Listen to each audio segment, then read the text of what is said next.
Now, if you have to go, it's getting late, by all means, go. Unless somebody from the praise and worship team is coming forward for prayer, can I have somebody come up there and play something instrumental?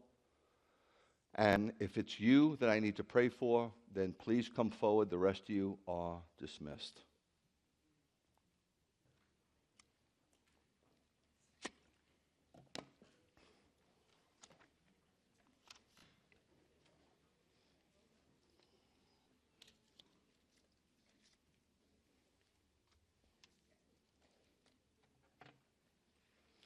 And I will ask you in turn to return the favor, that maybe when you go home today or on the way home or at the wall or tonight, just pray for me. You know, I want to just, I mean, I let it go more and more over the years. I really have.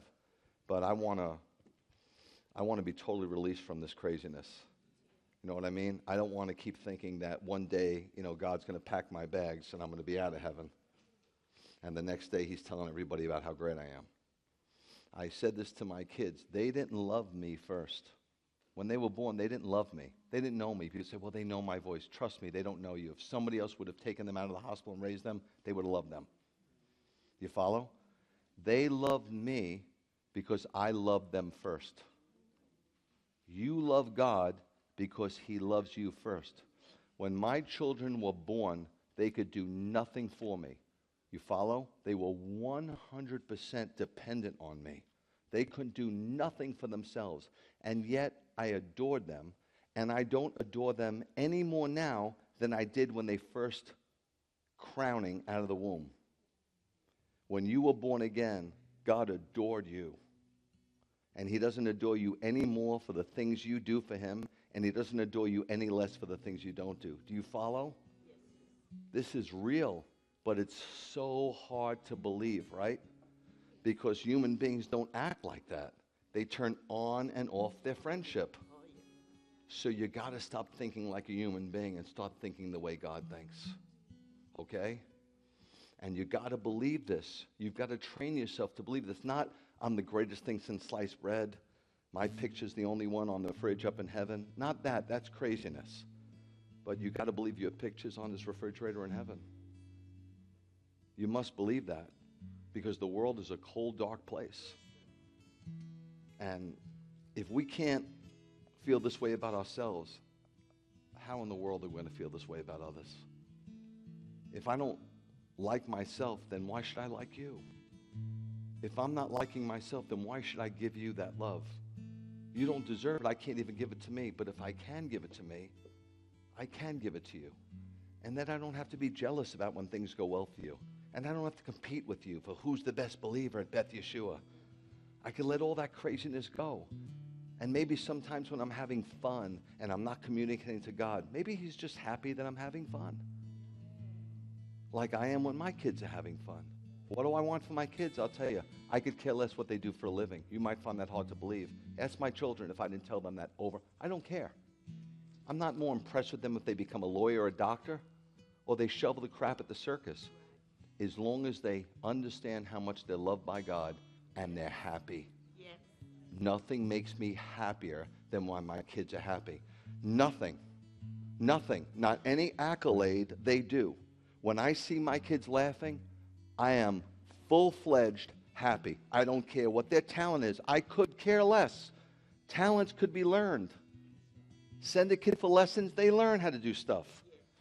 But when they're happy, and that's what I shoot for.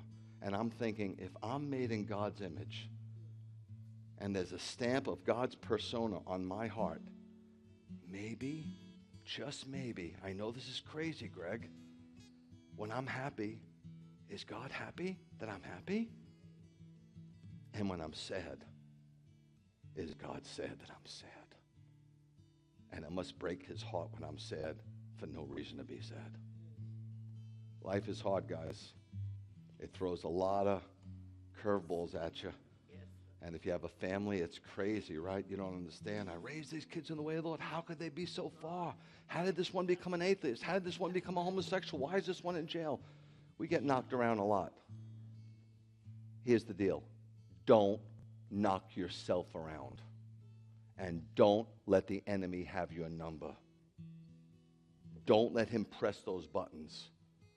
God never, ever stops loving you. Never, ever, ever. Father, I don't know how you do what you do, but I am thoroughly convinced that you do it. You asked me to do this kind of crazy thing. We're in a synagogue. We're supposed to hear a message. We're supposed to love each other. And we're supposed to hear some music and sing some songs, right? But you had a plan today. And you told me, even in the shower, that nothing I said or didn't say was going to change that plan. You just said, bring them up. So now do what you do. Do what you do. I'm not even going to tell you what to do because you had something you wanted to do. Just do it. And do it for me too, Father, because I love you so much. Just love you so much. Thank you for being the great God you are. Deliver our hearts and minds, Father, and our emotions from all those negative, crazy thoughts. Help us to stop being such perfectionists and help us to just let go and trust you and give you the wheel and help us to forgive ourselves, Lord. I pray all these things in the name of Yeshua. Now may the Lord bless you and keep you. May the Lord make his face to shine upon you and be gracious unto you. And may the Lord lift up his countenance upon you and give you peace. In the name of the Prince of all peace, Yeshua. Yivarecha Adonai, v'yishmerecha. Yo'er Adonai pono v'elecha, v'hunecha. Yisa Adonai pono v'elecha, v'yasem lecha. Shalom. I love you guys. I'm proud of you guys. Shabbat shalom.